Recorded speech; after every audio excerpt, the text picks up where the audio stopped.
Hello guys, so I'll be taking your session today. Today I'll be taking you through the introductory session on big data and Hadoop. So before we start the session, let me just introduce myself to you. So my name is Kalyan, and I'm working as data scientist in Amazon India. So I've done my master's in computer science before this, and I've been uh, I've been working on various applications related to big data, Hadoop, cloud computing, data mining from past 5 years. And so today's session will be basically about brainstorming on why do we need big data, why each one of you should learn big data codes, why is there this sudden demand for cloud computing, big data, Hadoop and all that. Okay, let us try to put it as a brainstorming session where I will try to take as many questions as possible from you guys. I'll try to understand your backgrounds, why this course is relevant to you, and all the buzz around why there is all the buzz around cloud computing, and what will EduPristine offer you as part of this course and all that. Okay, let's get started with this session. You can pose as many questions as you want. You know, my intention is to basically clear all the doubts that you have about whether you should go for this course, how is it relevant to your careers, you know, anything, absolutely anything. So feel free to ask any number of questions, but I'll try to take you formally through I have some around 10 or 12 slides. So, but my intention is not to cover the, you know, these slides and all, but I'll have just kept some important points there. So I want to take questions from you. I'll try to unmute your mic whenever you want to talk with me, so that others also can hear you. Okay, so if you want me to unmute your mic, you can always send me a request here. So with that, let's get started with this. So these are some of the facts which we kept here, why there is a need for big data, what is the big data that's being generated out there and all that. But before I take you through these facts, one thing is that we are actually living in a data age, isn't it? We are living in data age. Okay, why do I say that we are living in data age? Because each one of you has a mobile phone now. Each one of you has an internet connection.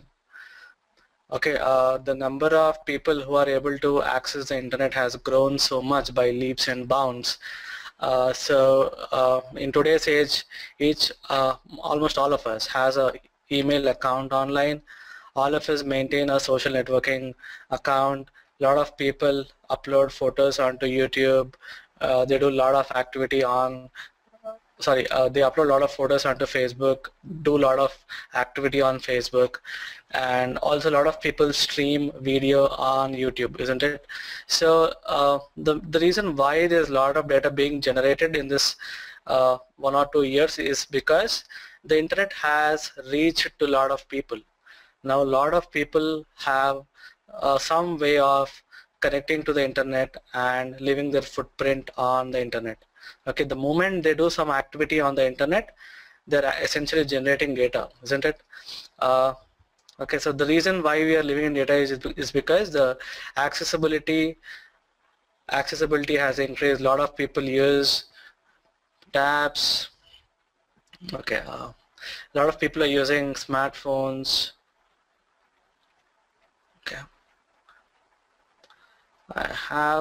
Okay, a lot of people use smartphones, laptops, iPads, tablets and whatnot. Okay, so there are multiple ways of connecting to internet. So even if you look at the number of IP addresses, right? So one of the research says that the number of IP addresses are going to increase by 3 times by 2015.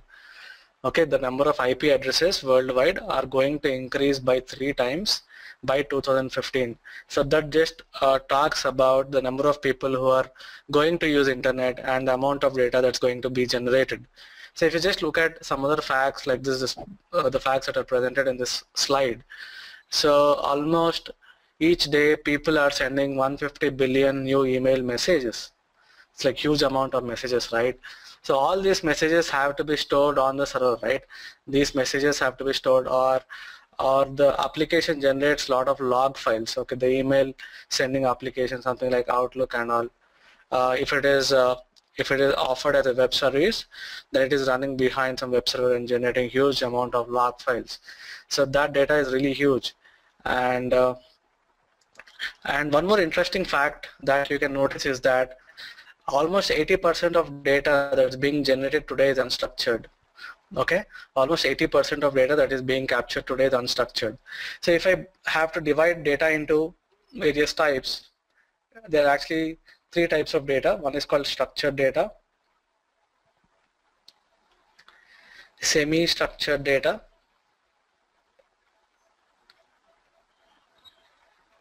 and unstructured data.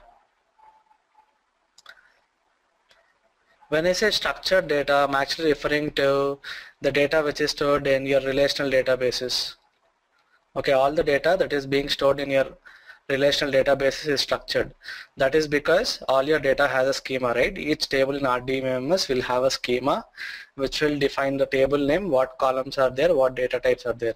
So the data clearly has a structure in RDBMS. So when I talk about semi-structured data, I am referring to the data which is presented in the form of hierarchical structure. Okay, the data which is represented in the form of some hierarchy, something like XML files, JSON, comma separated files, CSVs, TSVs, okay, Excel sheets. All these are semi-structured, right? All this data has some structure assigned to it. Okay, even the log files can be considered as semi-structured. Okay, even the log files are semi-structured. And when I talk about unstructured data, I'm actually referring to the text files, the text files that are stored on your hard disks, or your PowerPoint files, your PPTs, your videos, images. These kind of data, they're actually bitmap images, right? These are all stored as bytes and all. They don't really have a structure when I'm talking about video content or image content or the text files stored on your hard disk. So the interesting fact is that out of all the data that's being generated in today's world, 80% of data is being unstructured. Okay, 80% of data is being unstructured or semi-structured. Okay, so that is one of the interesting points to note. So if you look at it, that means the amount of structured data that is generated is very less.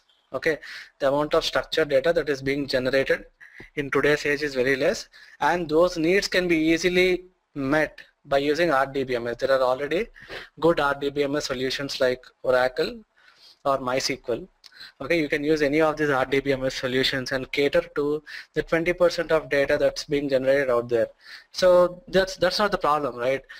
The problem is a huge amount of data, which is 80% of the data is being unstructured. How do you deal with it? When it comes to RDBMS, we can only store structured data. We cannot really store unstructured data. So we need to come up with some solution, right? The conventional RDBMS systems do not provide us storage for this unstructured data. Okay, so there's a lot of, so we spoke about that we are living in data age and a lot of data is being generated online and almost 80% of the data is unstructured. So when there's a lot of data is actually a treasure. Okay, if you consider companies, right, a lot of companies, they capture the user behavior. How do they capture the user behavior? If you consider a online shopping site like Amazon or Flipkart, whenever a user visits their home page, they log that activity in their log files. Whenever they click on a product, they even keep track of all the clicks that are being made and all the products that he's buying. So all that information is being captured in the form of log files. So this information can be a huge treasure because you can draw a lot of useful insights from this data. Okay, you can understand what is the interest of a particular seller. You can know that if this particular customer is always interested in electronic products, he's always coming to our site and he's browsing through electronic products, then we send some personalized emails to him saying that whenever a new electronic product comes to your site, you can send out an email to him. So there are a lot of useful such things can be done by processing and capturing this data that's being generated out there. Okay. So I told you that unstructured data cannot be stored using RDBMS system, and you will need some other solution for solving this problem of storing unstructured data. Okay, the moment you cannot store this data, you cannot run any analytics on the data, right? So if you cannot run analytics on that information, there is no point in storing that information. It is as good as throwing it away. You should always store the data, run some analytics, try to extract some useful information out of it, and use that for your business decisions, you know. So otherwise there's no point in storing the data. So we will look at some of the possible solutions to how to store unstructured data, how to generate such useful patterns out of the data, how to generate analytics. We will be talking about all of those things in detail as we proceed into our next slides. So let me quickly see if anyone has any questions here. Okay, so before I move on to the next slide, let me just take some questions here. So if you guys have any questions on structured or unstructured data, you can ask me. So Gaurav has a question. Is MongoDB structured? No, Gaurav, MongoDB is not used for storing structured data. It is used for storing unstructured or semi-structured data. Okay. So MongoDB is one of the kinds of NoSQL databases, right? Similarly, Hadoop has one of the solutions for storing this unstructured or semi-structured data. We'll be talking about that. Are there any other questions before I move on? In this slide, I just wanted to show you why there's a lot of data being generated. You know, why is it lot of data is generated only in the last 2 years, and what is the nature of the data that's being generated and all that. Okay, and how RDBMS is not cannot be used to store this kind of unstructured data. Okay, so Amit has a question. Amit's question is, we can store video file in CLOB data type in RDBMS, then why can't we? Good question, Amit. That's a very good question. You can store video files, image files in the form of CLOB, but your RDBMS cannot scale. Okay, let's say your video file is around 1 GB or something, then how many files can you probably store in your RDBMS? You cannot really scale, right? If I have to store some 1 million entries, in no time your database will collapse. So we cannot. Scalability is one more reason why we cannot really use RDBMS. Probably you can store up to 1 million entries, but nothing beyond that. After 1 million, your queries will really slow down and it cannot really scale. So that is one of the problems that is posed by RDBMS. So there is one question from Fokraj Chowdhury. So the question is there any relation between cloud computing and big data? Yes, there is definitely a relation. So cloud computing, when I talk about cloud computing, right, so I'm essentially referring to various services that's offered as part of cloud computing. When anyone truly talks about cloud computing, there are 3 aspects in cloud computing: software as a service, platform as a service, and infrastructure as a service. Okay, so you can either get computing resources online, you can get storage online, or you can even get platforms service online. Okay, so when I talk about big data, so you can use cloud. Okay, you can use cloud and set up cluster in the cloud and run your big data programs on that cluster.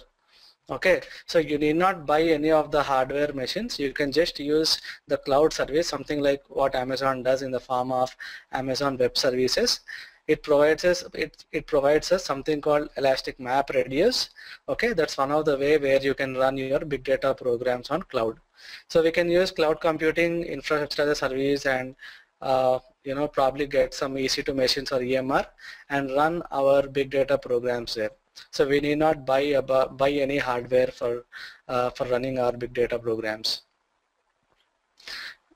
Is that clear, Fokraj?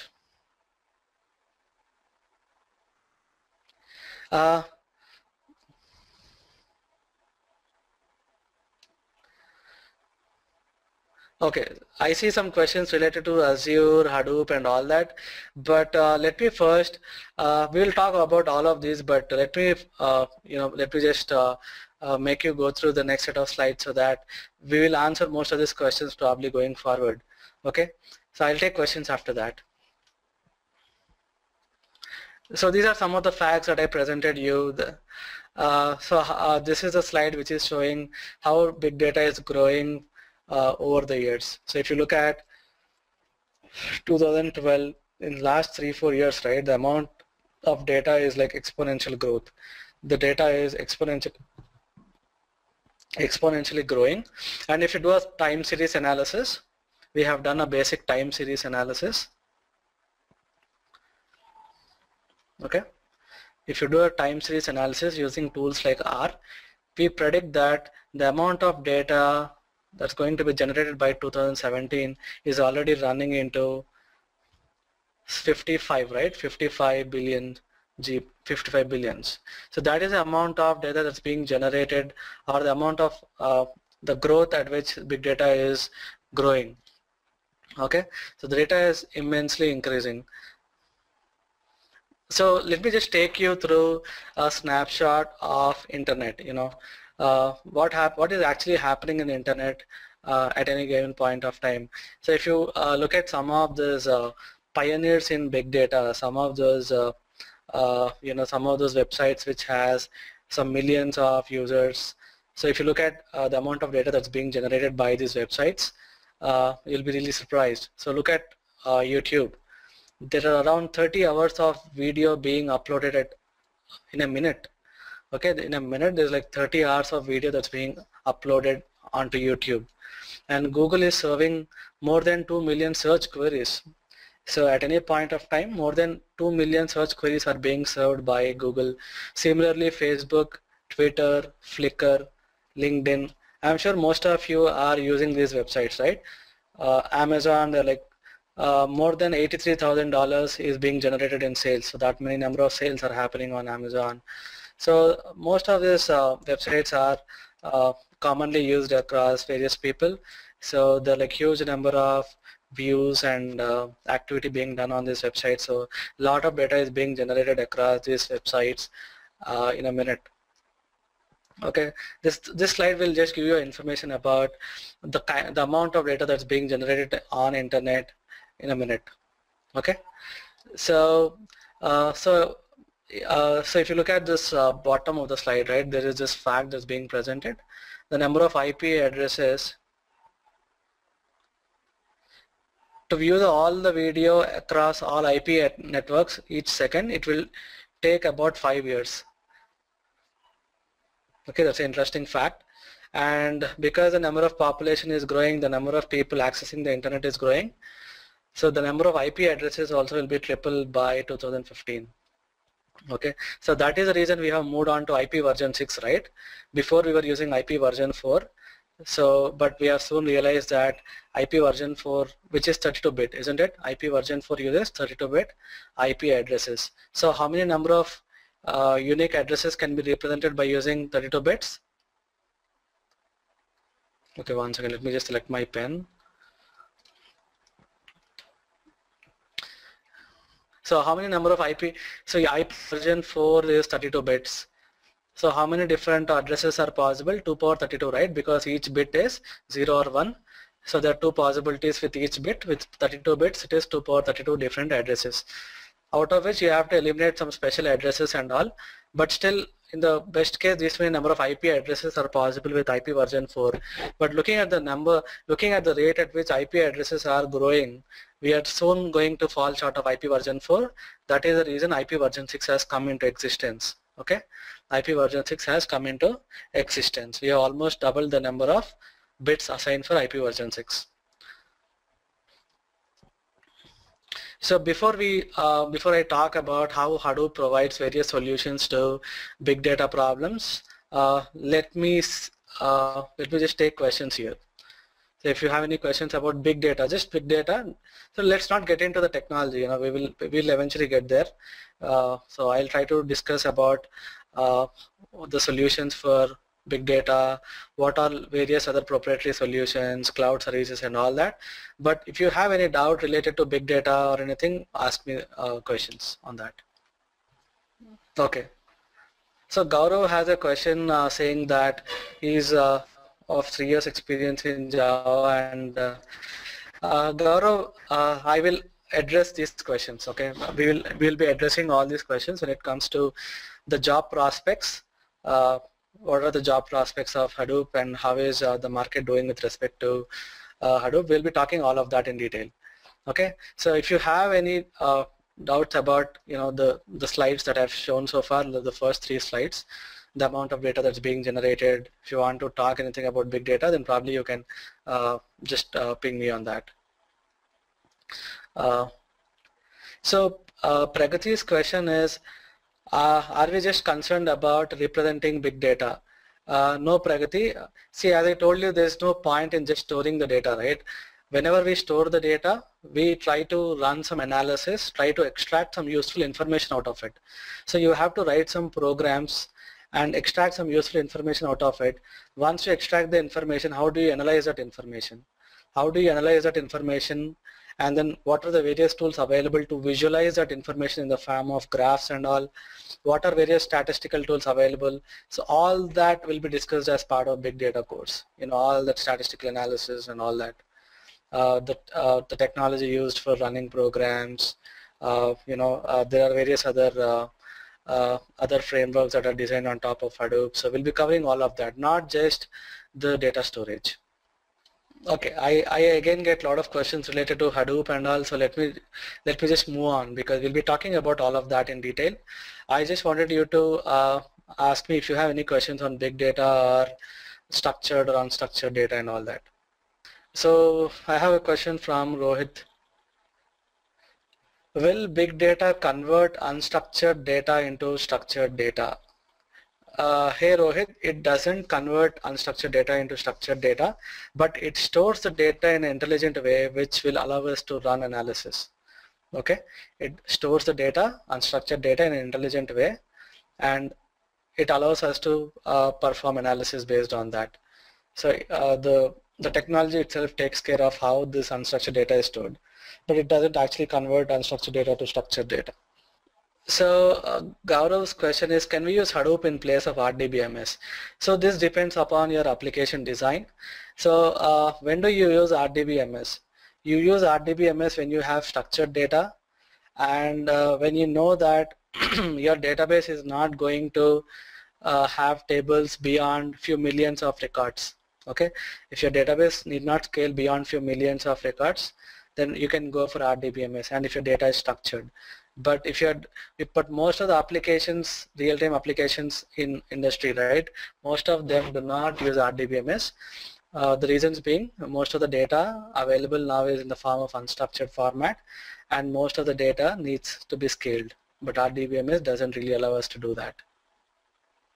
Okay, Amit has a question related to technology. So Amit, let me hold that thought. We'll be talking about it as we go forward.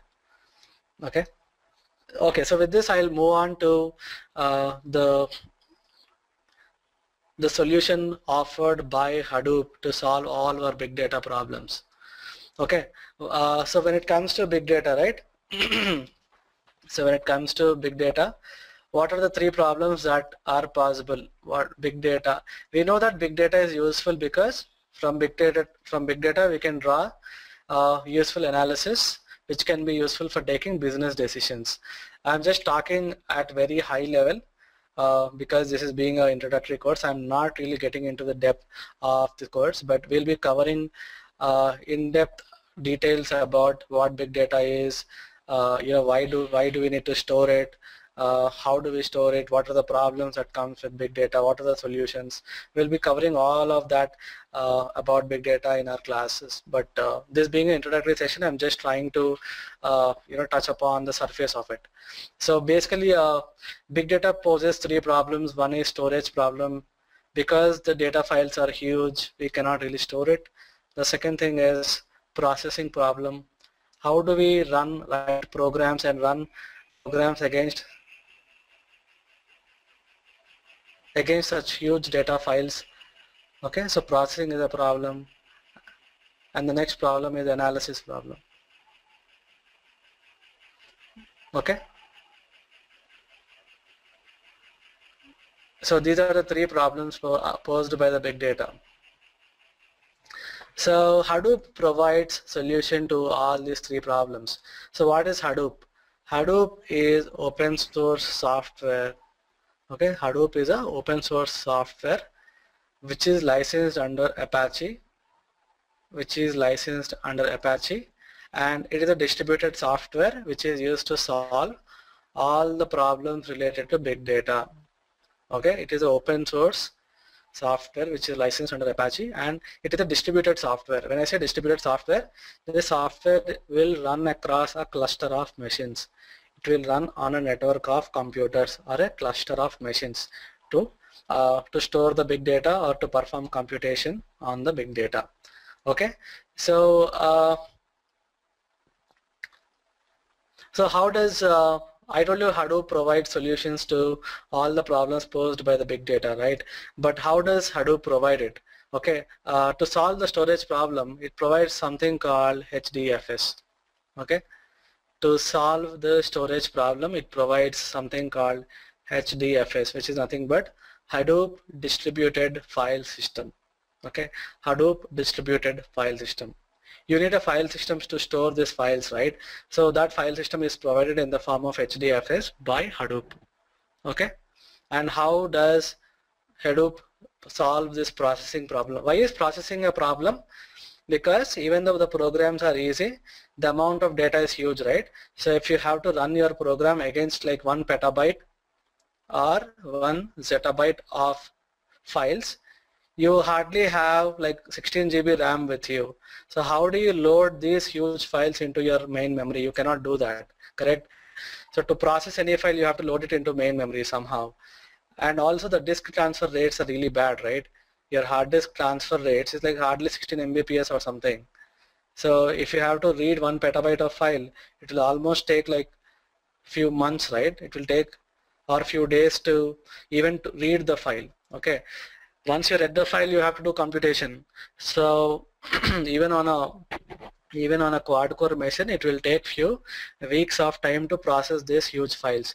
So processing is a problem because of that. Okay, so how does Hadoop provide solution for processing? It provides something called MapReduce. Okay, Hadoop provides something called MapReduce programming framework, using which you can write programs to process the big data. Okay, if you just write the program using this MapReduce programming paradigm, then you need not really worry about how these files are read, and and how the transfer rate, how the file can be read from the hard disk faster. All that will be taken care of MapReduce. Once we get into the MapReduce concept, we will get into the internal details of how this is actually achieved by MapReduce framework. Okay, but for now you can just assume that MapReduce is a programming framework using which if you write some programs, you can easily run, you can easily process the big data and get useful results out of it. Okay, and for analysis purpose, big data provides something called Pig, Hive, etc. Okay, there are a bunch of technologies that Hadoop provides, which are called Pig and Hive. These tools can be used to perform analysis on the big data. Okay, so basically what is Hadoop? Hadoop is a umbrella of technologies which contains HDFS, which contains MapReduce, which contains Pig, Hive, all this. So all the softwares under one umbrella, it's called Hadoop. Okay, Hadoop is a collective name given to all these technologies. Okay, this is a project under Apache, owned under Apache. And one more interesting fact about Hadoop is that I told you that Hadoop is a software which is running across a cluster of machines, right, across a network of computers. But those computers are not high-end computers. Okay, those computers are not high-end computers. They are rather commodity hardware. Okay, you will use commodity hardware or cheaper hardware for forming that network. So it is cheaper to perform computation. Okay, but the moment you use cheap hardware, right, the chances of failure is high. The moment you use cheap hardware for running this big data program, the chances of failure is high. So Hadoop has to ensure that even if there are failures, the data is not lost. Okay, so Hadoop uses some intelligent way of doing that. Okay, we'll be talking about all of that when we talk about HDFS and fault tolerance and all that. Okay, but you can note that Hadoop will take care of scalability. If you have to increase the scale, you just keep adding the computers to the network. Okay, if you have to improve the scale, you'll have to keep adding more and more computers to the network, and it is more flexible, it is more efficient, it is more extensible because it is easier to add nodes. It is fault tolerant because even though when there are failures, you still do not have the risk of losing the data. That is the reason it's called fault tolerant. Okay, so this is Hadoop in a nutshell. Okay, I just tried to give a very brief overview of what Hadoop is. So as part of that, I told you that Hadoop is a software which is open source and which is licensed under Apache, and Hadoop is a software provider. It is a distributed software running across commodity of computers, and it provides solutions to all your big data problems. So basically it solves the storage problem by using HDFS, which is distributed Hadoop distributed file system. Okay, and it solves the processing problem by using MapReduce programming framework, using which you can write programs in any technology of your choice and run processing against the big data. Similarly, for analysis of data, it provides tools such as Pig and Hive. Okay, and I also told you that when Hadoop runs on a cluster of machines, all these machines are commodity hardware, so that it is easier to, it is cost efficient. Okay, it is more cost efficient to set up your network to run the big data programs. Okay, that is one reason. And the second thing is the flip side of using cheap hardware is that the chances of failure will be high. So Hadoop will intelligently manage the failures, and it will ensure that the data is not lost. Okay, so Hadoop is more reliable, fault tolerant, it is more scalable, better performance because it can perform this processing in less than 1 hour. Okay, it can perform the analysis in even on few gigabytes of data. It can run your programs in less than 1 hour. I'll share you a very interesting fact. Okay, I'll share you a very interesting fact. If you have heard about New York Times, there is this paper called New York Times, right? So they wanted to make their previous 4 years articles. Okay, they had like previous 4 years articles, which is of worth 4 terabytes. Okay, they wanted to convert all those 4 terabytes of articles into PDF files, and they wanted to make it available on the internet. Okay, in the form of archives, so the users can come back to them and read those older articles. So they wanted to do this very fast. Okay, what they have done is they have used this Hadoop setup. Okay, and they have converted 4 terabytes of articles into PDF files in less than 3 hours. And you know what is the amount of cost incurred for doing this? The amount of cost which was incurred for doing this is $250. Yes, it is not $250 million, it is just $250. So it is very cheap, right? More less than like 15,000, they're able to do all this computation in very limited time. So that is the power of Hadoop.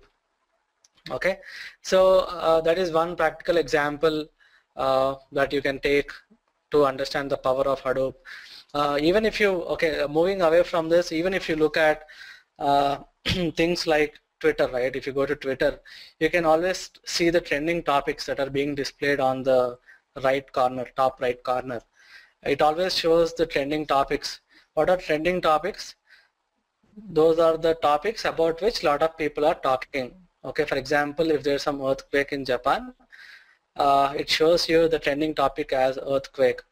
Okay, so that means there's a lot of activity about that topic. But how is Twitter doing all that analysis? How is that identifying the trending topics?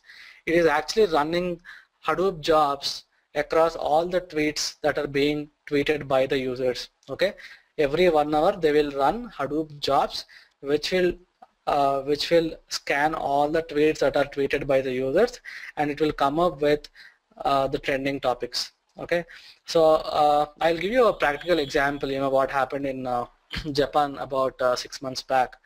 Okay, so in Japan, earthquake has started, okay, in one particular area. It started in the early morning at 2:05 or something, where everyone was sleeping.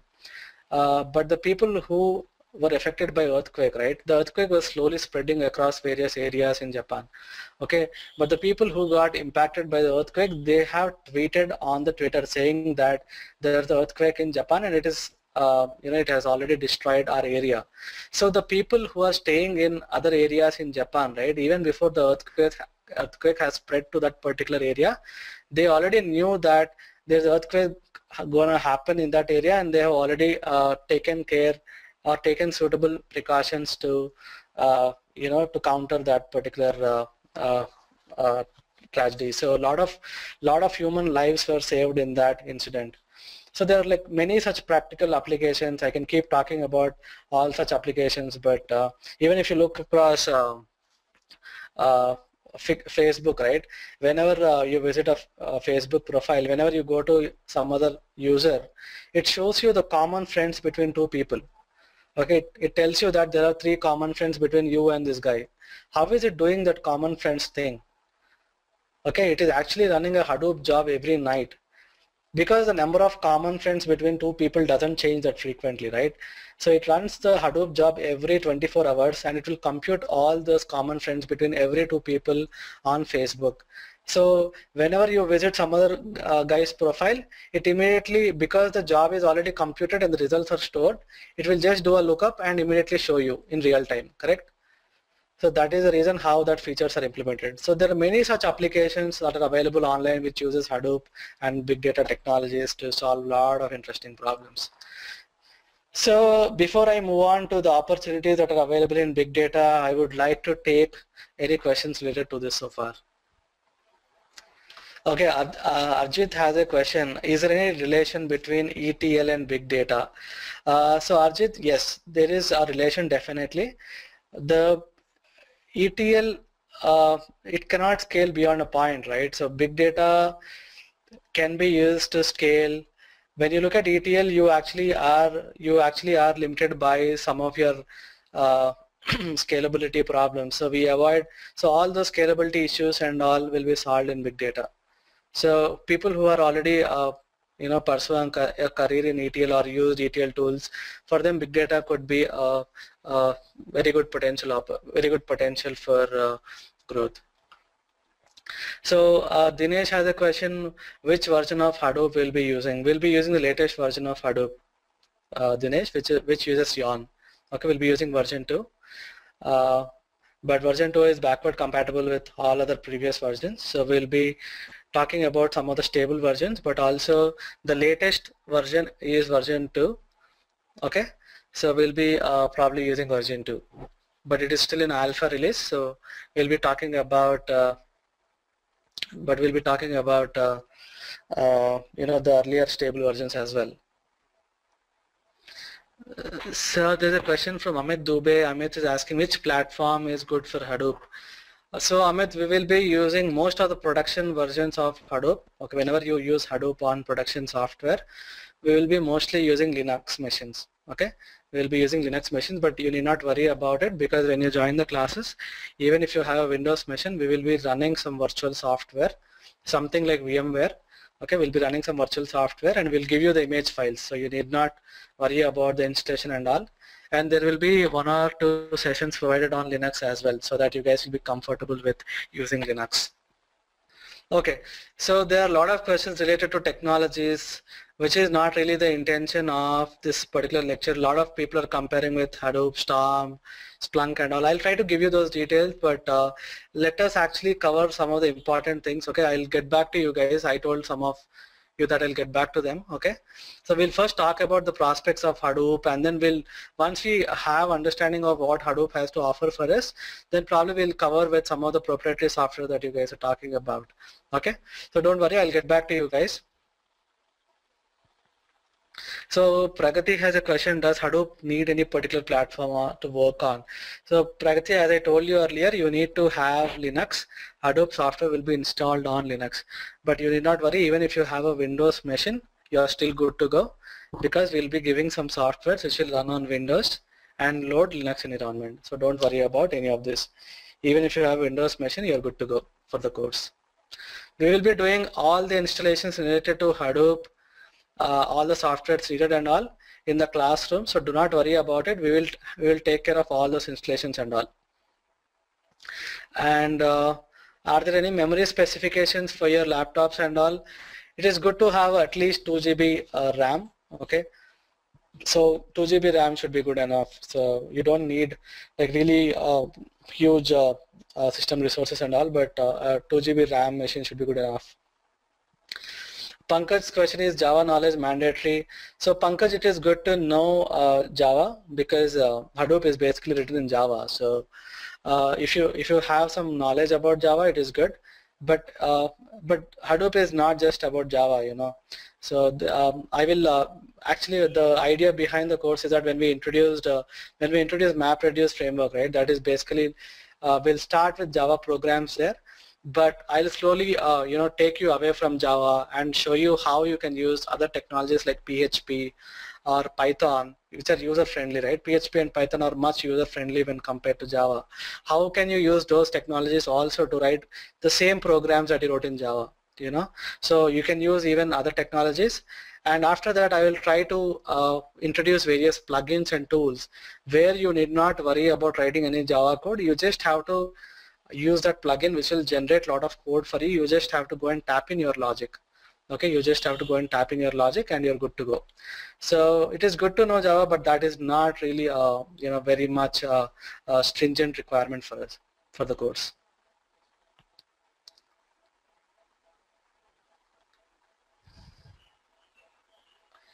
So Dinesh has a question. Dinesh is asking, is Hadoop a framework like Spring and Struts? Hadoop is a framework, but the purpose of Hadoop is different, completely different from what Spring or Struts has to offer. Spring or Struts is a MVC framework, right? It's a simple MVC framework where you design your web application, but Hadoop framework will be used to solve big data problems, okay? But both are frameworks. Okay, let me move on now. So let me move on. Let us look at what are the opportunities that are available in big data.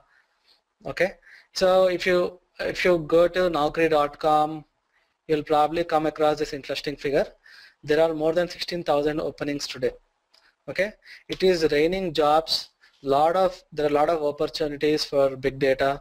Okay, when it comes to BI engineers, software engineers who are looking to program using MapReduce, admins, Hadoop admins. So there are a lot of data scientists, data engineers. So there are a lot of opportunities related to various streams on big data. What makes this course great for you? The thing is, there's a lot of demand, but there are not many qualified people. Okay, not many people can really understand what Hadoop is, how to write programs using Hadoop, and how do you how do you extract a lot of information from Hadoop, how do you process, how do you use various other bunch of technologies related to big data. So there are not many people who really understand what Hadoop is and how to apply Hadoop for solving real-time problems. Okay, so if you look at the last point here, if you just look at the last point, We already saw Facebook, LinkedIn, Twitter and all that, right? They are the ones who have started using Hadoop. But nowadays this technology has been used across various other industries such as finance, technology, telecom and government. Where is Hadoop used in telecommunication field? So if you consider a network like Airtel, right? If you consider a network like Airtel, Airtel will maintain all the information about its callers. Okay, Airtel will maintain all the information about its callers in the form of something called call data records. Okay, it will maintain the information of all the callers in the form of call data records. So it will track which user has made a call to which particular user at what particular time in which particular place. All that information is being tracked by your telecommunication network. Okay, so there are like few millions of customers, there are like few billions of calls being made. So if all this information is accumulated, right, that is like huge amount of information. Now if I want to do analysis on this kind of data, on this call data records, what is the technology to use? You have to use Hadoop. Okay, similarly in finance they are using, if you have to extract analytics out of your sales information, and if you take weather forecasting application, there's a lot of data being generated by the weather forecasting center.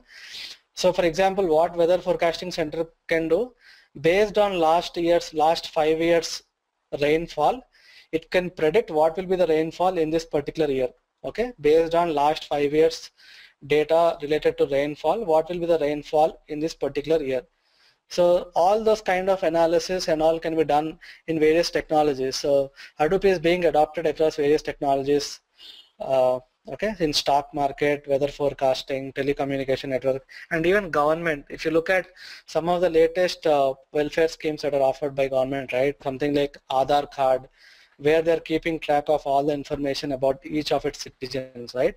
All that information is again has to use a big data solution offered by something like Hadoop.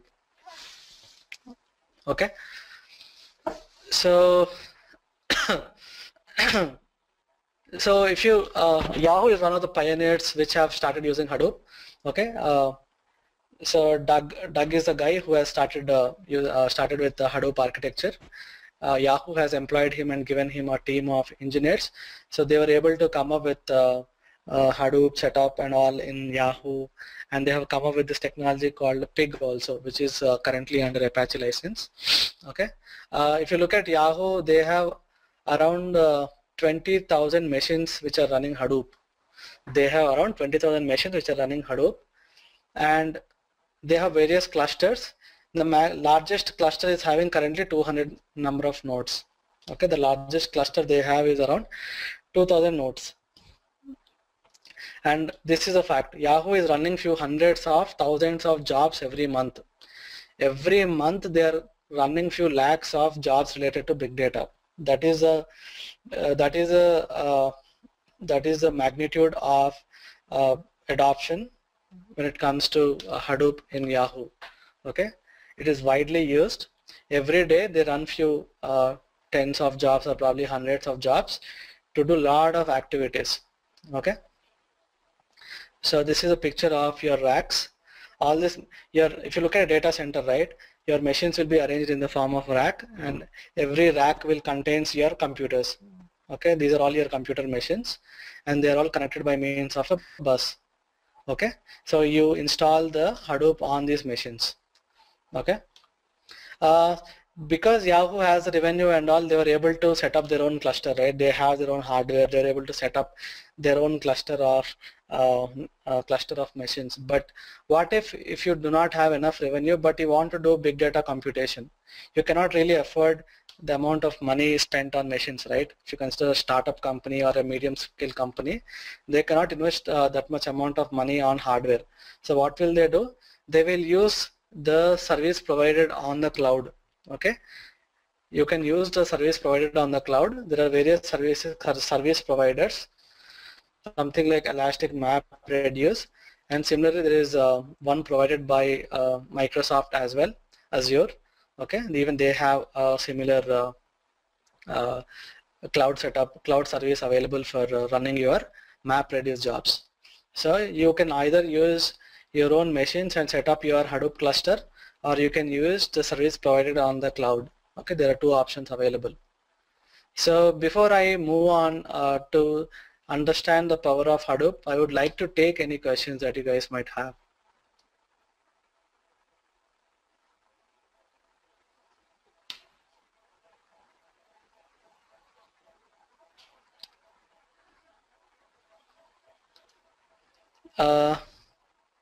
So Nishantini is asking, how about Hadoop with Scala? So Nishantini, I think currently with Scala, they haven't really introduced the streaming, okay? I think with Scala also they have introduced the streaming, if I'm not wrong, okay? But I have not really used Scala with Hadoop yet. But definitely there should be there's something called Hadoop streaming, using which, irrespective of the technology, you should be able to run your Hadoop jobs. Okay, you just need your Scala compiler or interpreter, and you can use Hadoop streaming. Using Hadoop streaming, irrespective of any technology, you should be able to run your big data applications. Janak has a question: is it compatible with .NET? Yes, Janak, it is compatible with .NET as well. You have to use something called Hadoop streaming. Hadoop streaming is a way of using any other technology apart from Java to write your MapReduce applications. So Gaurav has a question. Gaurav is asking, is Hadoop related to data warehouse and data mining? So yes, Gaurav, it is very much related to kind of data warehouse and data mining. But the thing is, when you consider data mining, right, you actually run data mining on a small population of data. You actually pick up few million entries, or probably few hundreds of million entries, and run your data mining algorithms on top of it. But what if I want to run it on few huge size of files, okay, using Hadoop? You cannot really do that with existing architecture using data mining algorithms. So you'll have to use something called Apache Mahout, which is again part of Hadoop. Okay, Apache Mahout already comes with your machine learning and data mining algorithms, which can run those algorithms on top of Hadoop. Okay. So Mukul has a question. Mukul's question is, Hadoop similar to Hibernate framework? No, Mukul, no. Hibernate is basically your ORM framework, right? How does your application talk to your database? Okay, just like your JDBC, it's in MVC kind of applications, you use Hibernate. So Hibernate is basically a way of allowing your web application to talk to database, but Hadoop is not for that. Hadoop is used for storage, processing of data, and then analysis of big data. So Parth has a question. Parth's question is, can we have multiple servers which will less costly than? So Parth, so if you look at the service provided by Amazon or Azure, right, it is like really cheap. You hardly pay few $10 or something for every 1 hour. Okay, for example, I want to run a MapReduce job and I know that it will not take more than 1 hour to finish the job. Then why will I have to buy servers? I will just use Amazon's or Azure cloud and use it for 1 hour and just pay for that 1 hour of usage. So for 1 hour they will charge some $15 or something. So it is cheaper, right, instead of owning multiple servers. So Rohit's question is, how does MapReduce work with Hadoop? So MapReduce is just a programming framework, Rohit. So MapReduce has some intelligent way of talking to Hadoop, okay, to HDFS. Let's say your file is in the HDFS. Now you run a MapReduce program. Your program has to read the data from HDFS. Now Hadoop provides all the facilities for your MapReduce program to connect to HDFS, reading the data and all that. So all that is taken care as part of the framework. Okay, but how it is actually happening, that we'll have to get into greater detail, which we'll be doing it in the classes. Okay, once the class starts, we'll be talking about all of those details. In-depth understanding of how a program can read data parallelly, how HDFS is really storing that much of information, all that details will be covered. Okay, so let me move on. So, okay, before I take further questions, I'll just move on to the next set of slides. So, in this slide, we'll try to understand the power of Hadoop. Why only Hadoop? Okay, the biggest reason why we are using Hadoop is it is open source technology. Okay, it is open source technology and it is freely available for download. You can freely download this software. You need not pay any amount of money to anyone. You can just download this software and you can install it on your network of computers. As I told you, your computers need not be high-end. You can use commodity hardware or cheaper hardware to set up the network and then run your Hadoop software on that. Once you have the setup ready, you can run your big data programs very easily. Okay, it is very cheap because it is open source. You need not pay anything for the software and you need not require high-end server machines for the setup of network. Okay, so what are the key features of Hadoop? It is reliable. What is reliable matlab? There are no failures. The failures are almost zero. Failures are very minimal. Okay, it is flexible, it is scalable and economical. Economical because of commodity hardware. We are using cheap hardware, so it is economical. It is scalable because if you want to increase the scale, you can keep adding more and more computers to the network. Okay, you can keep adding more and more computers to the network. It is more flexible also. It provides various flexible ways of using different technologies to write programs and provides various other technologies and is more flexible to do your data analysis. Okay, it provides more flexibility that way. It is not it doesn't stick to any particular technology or as such. You can use any technology to run your big data programs. Okay, so moving on, in this slide we'll look at what are all the top companies which are using Hadoop. All the major companies are using Hadoop. Google, Facebook, Amazon, Apple, Oracle, eBay, Twitter, LinkedIn, almost all the major big players in IT are using Hadoop. Okay, I'll give you a very interesting fact. Not just the large scale companies, even the medium scale and low scale companies are looking to migrate to Hadoop because all these companies have realized the importance of big data. They have, each one of these companies are also looking to migrate to Hadoop technology. In one of the recent interviews, right, 2/3 companies in North America, okay, 2/3 companies in North America, they have the plan to use Hadoop as part of their 5-year plan. Okay, even the medium scale and low scale companies, they have a plan to use Hadoop as part of their 5-year plan. Okay, almost 2/3 companies. So that will open up a huge job market in the next few years. Okay, so it's going to be really hard. There are already plenty of opportunities when it comes to jobs currently, and it is going to grow only exponentially in the next 5 years. The reason being, lot of not only just the big companies, also the medium and low level startups are also looking to migrate to Hadoop as part of their 5-year plan. So this is this slide could interest some of you. This is some of the it shows up the salary details of professionals using various technologies.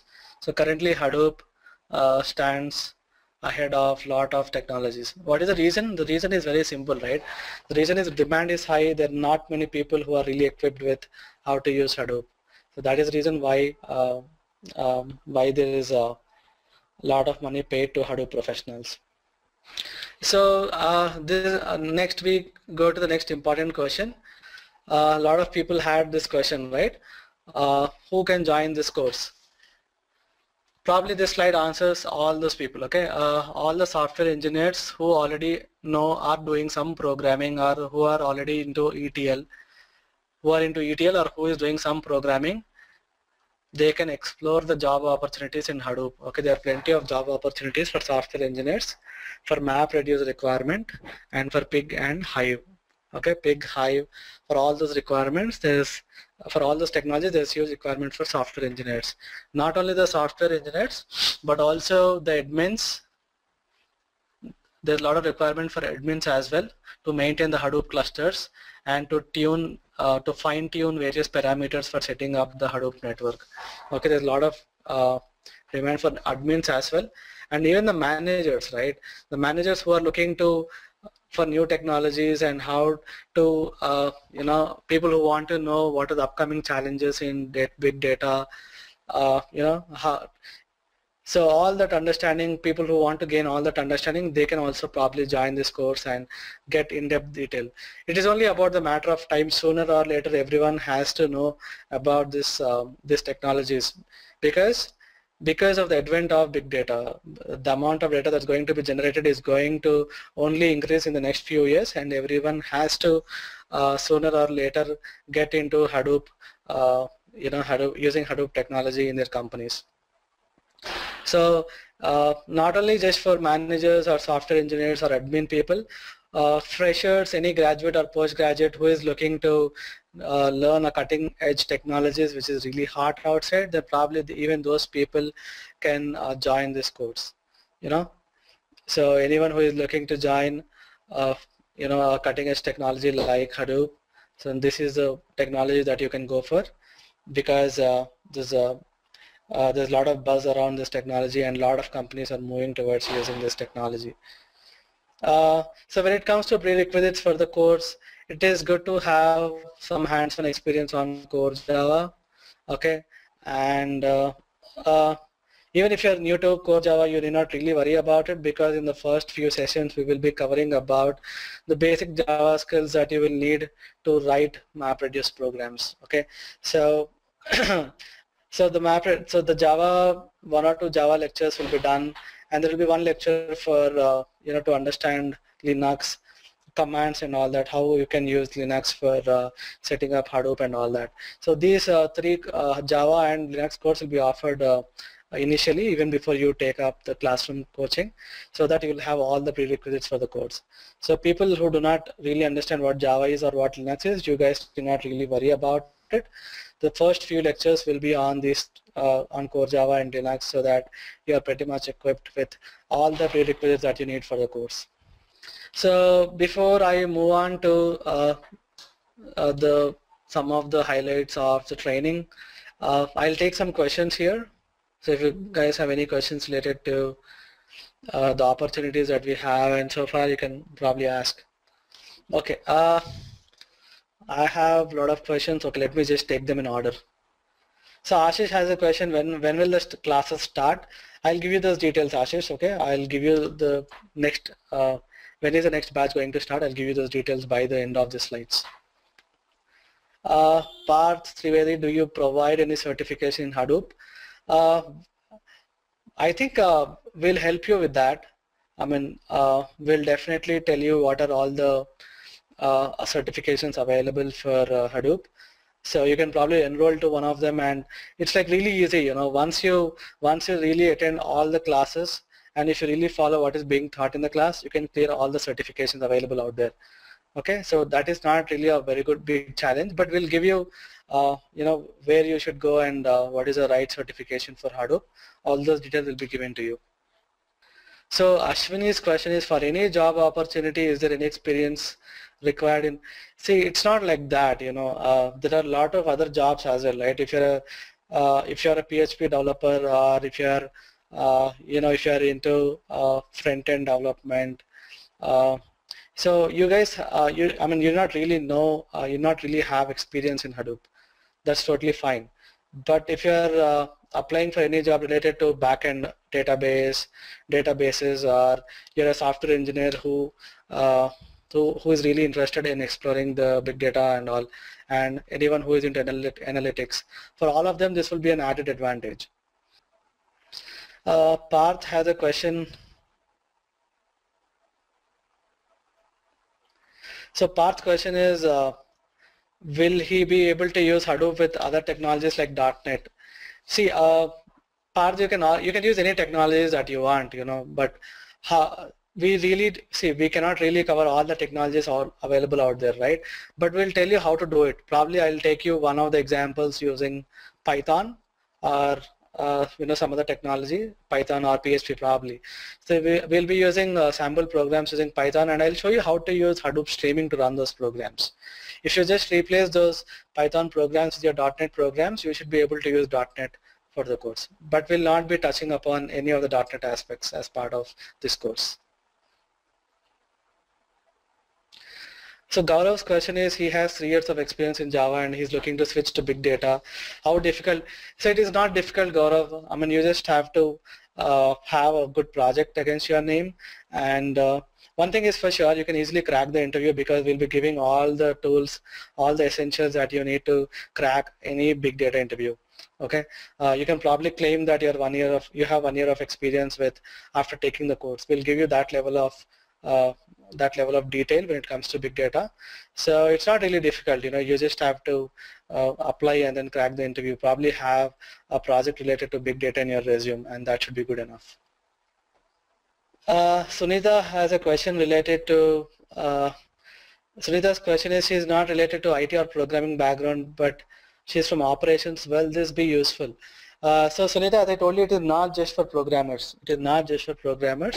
There are a lot of opportunities available for BI people, business intelligence people, a lot of people who are into analytics, or a lot of people who are into admin stuff.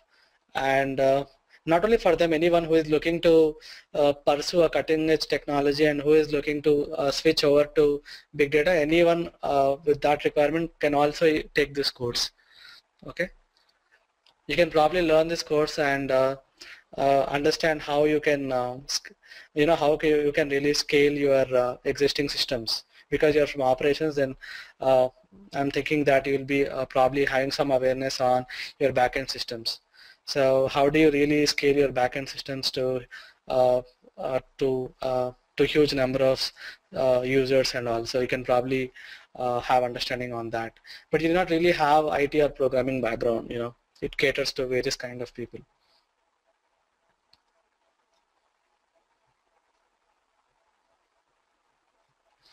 So a lot of people are asking, how, if you are a fresher, is that really good for Hadoop? As I told you, definitely it provides you an edge over all the other freshers, right?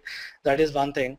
And it is, you definitely have to, sooner or later, you'll definitely have to learn this course because in the next 1 or 2 years, it's only, it's going to really boom out because a lot of companies are looking to move to this technology.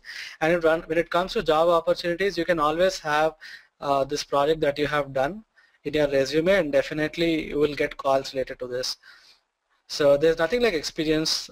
People are not really looking for highly experienced people because the technology itself is nascent, right? The technology is not very old, and there are not many people who are experienced on this. So freshers have equally good chance of getting into the jobs related to big data and Hadoop. So I will take you through the syllabus, what we offer as part of the course, and the project that we that we provide and all that. Okay, let me just so Amit has a question related to ETL. So Amit, let me just get back to you by the end of the class. Okay, I'll just ping you and I'll just clarify your doubt on ETL. So Pragati has a question like, will we be offering hands-on experience of working?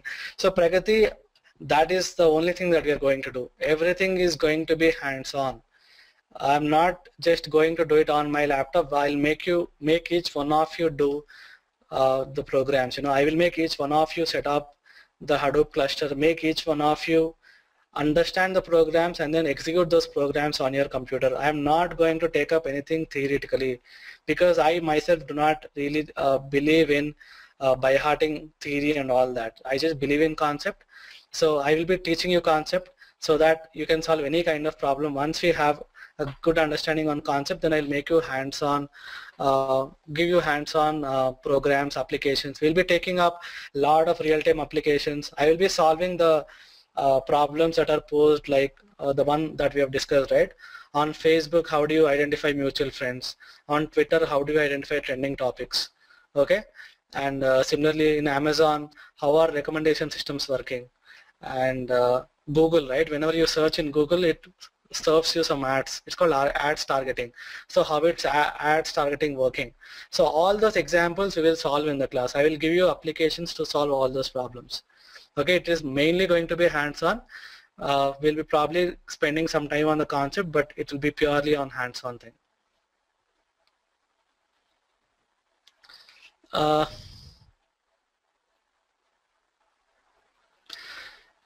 So Amit's question is, he is from MCA background, can he make career in Hadoop?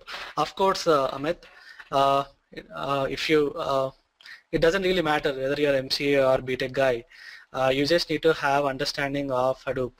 So just try to understand what is being taught in the class, and then you can present the project that you do as part of the course in your resume. Definitely it will fetch you calls for Hadoop.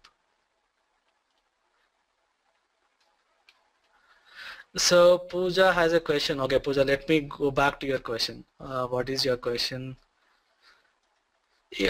Pooja's question is this course specifically for Hadoop developer training? No, this is not just for Hadoop developers. It is meant for admin. It is meant for software developers. It is meant for admin. It is meant for managers. It is meant for freshers who is looking to learn any cutting-edge technology, or people who are already having experience and looking to migrate to big data technologies. So developers are just one aspect of this course. Okay. MapReduce especially will be catering to software developers, but all the other concepts and all will be discussing as part of the course, will be catering to various other kinds of people that I just spoke. Does it answer your question, Pooja? Pooja's question is if she wants to write a certification on Hadoop developer, will taking this course alone be sufficient? Absolutely. Absolutely, Pooja. You just have to understand what is being taught in the class. We will be covering a superset of everything. Okay, we will be covering the superset of everything. I'll give you all possible details, and you can clear any certification related to Hadoop based on that knowledge.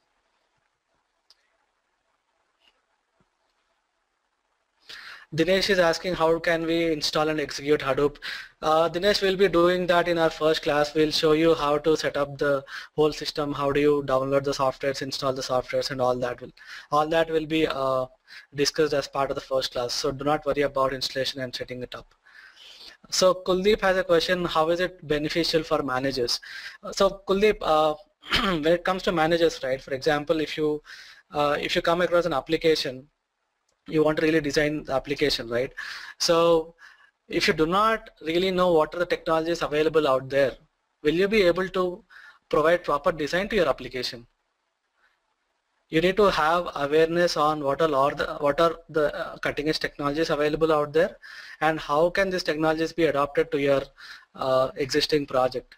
That is what makes you stand apart from other managers, right?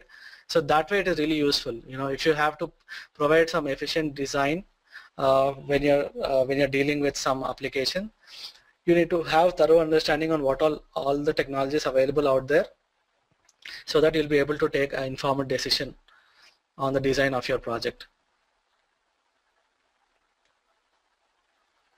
So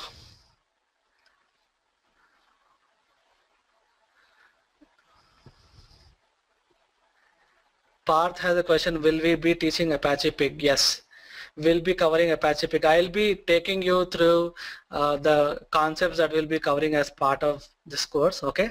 So let me just go through the slides. I'll just show you what we have to offer as part of the course. I think that will answer most of your questions. Okay, so these are the training highlights. There will be 13 days of classroom trainings. There will be online live project. There will be recordings will be provided to you guys, and videos of all the live instructor will be provided for your future reference. We will be offering video tutorial on Core Java and online class on Core Java and Linux, and there will be doubt solving forum to interact with faculty. There are lecture handouts. You will have lifetime access to all the materials and recordings, and we'll be providing all the softwares that you need to know. Okay, we'll be giving all the software that you need to install for learning Hadoop, so you're not really worry about it, and you'll be having a certificate of completion. Okay, all these will be provided. if you have any doubts on the training or any details, you can always contact the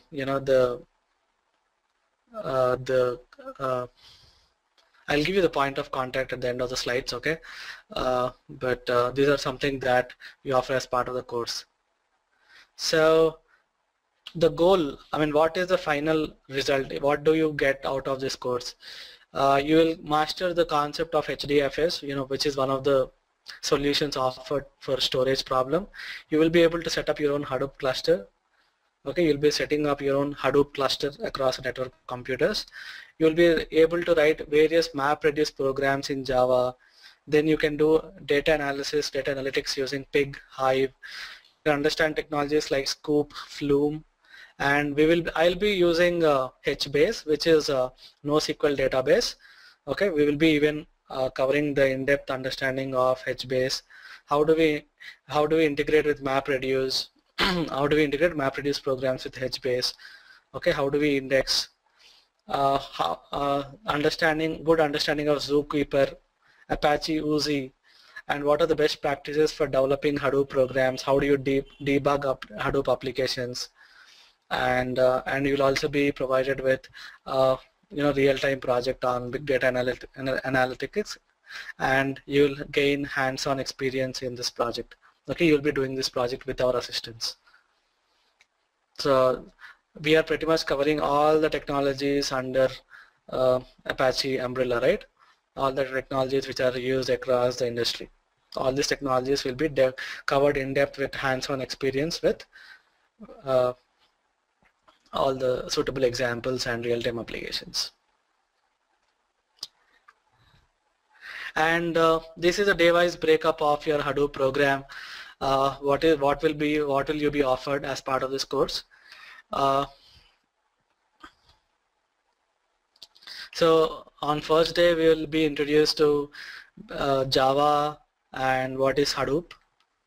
Okay, because Java is a prerequisite to the course.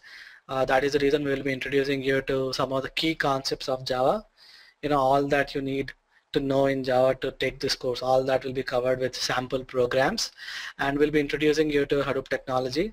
On third day, we will be introducing you to Linux. Okay, we will be doing installation of Linux on each of your laptops, and then we will start with the basics of Hadoop. On day 4, we'll be dealing with HDFS. What is design of HDFS, what is the low-level implementation details, what are the various concepts, and what are the various ways to put the file into HDFS. You can use, there are multiple ways of doing that. You can do that using command line, or you can write Java programs to do that.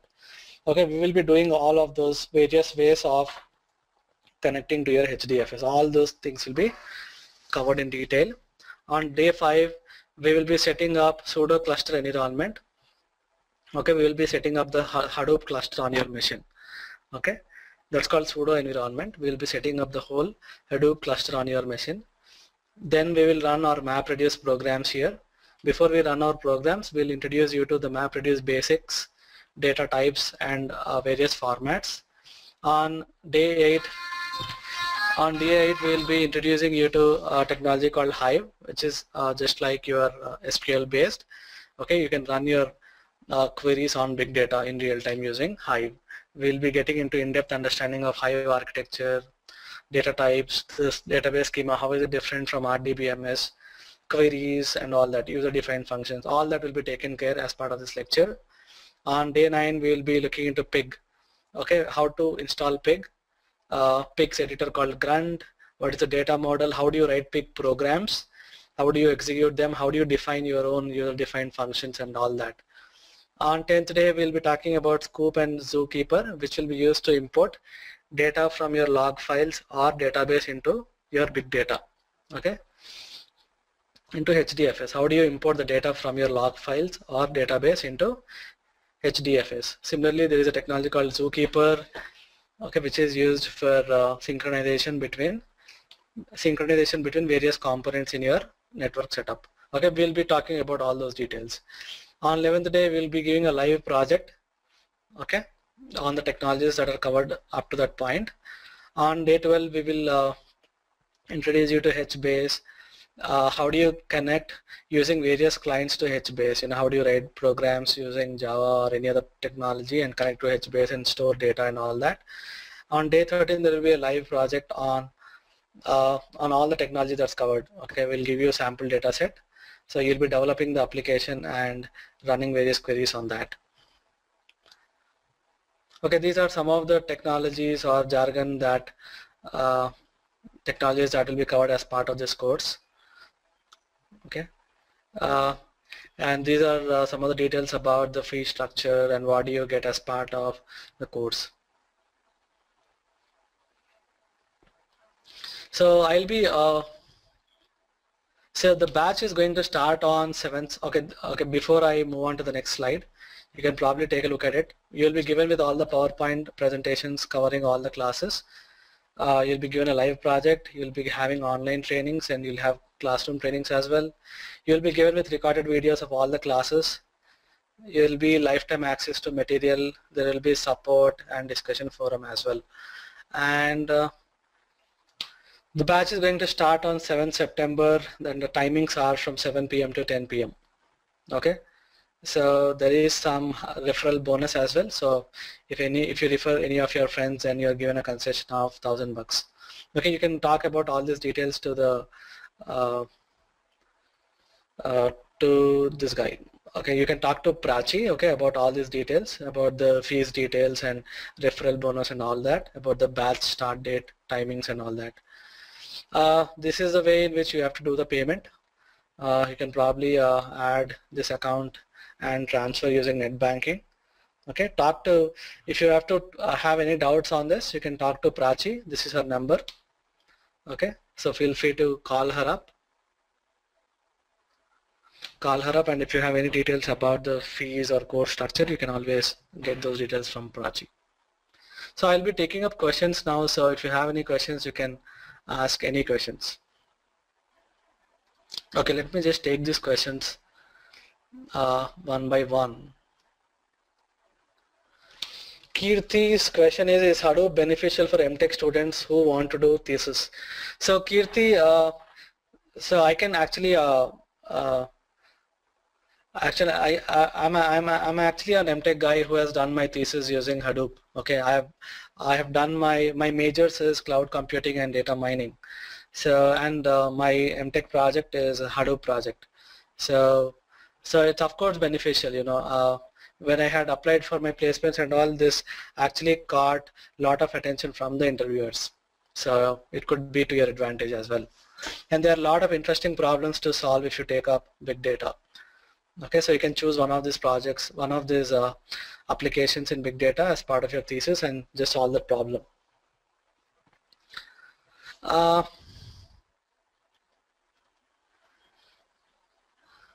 So Amit is asking that when are the classes going to start in Delhi, right? Can you guys talk to Prachi about this? Prachi should be able to give you all those details.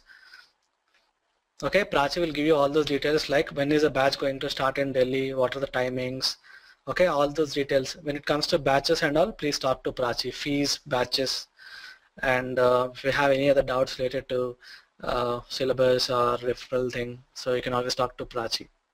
Is Hadoop used with NoSQL DB only? You need not even have NoSQL, Hemang. NoSQL we will be using for real-time access. Okay, if we use HDFS, right? Usually HDFS is a file system where we are storing the huge files. So when you run those analysis, it will take usually 1 hour. But if you want to do simple queries, real-time queries, then you will store the data from HDFS into NoSQL.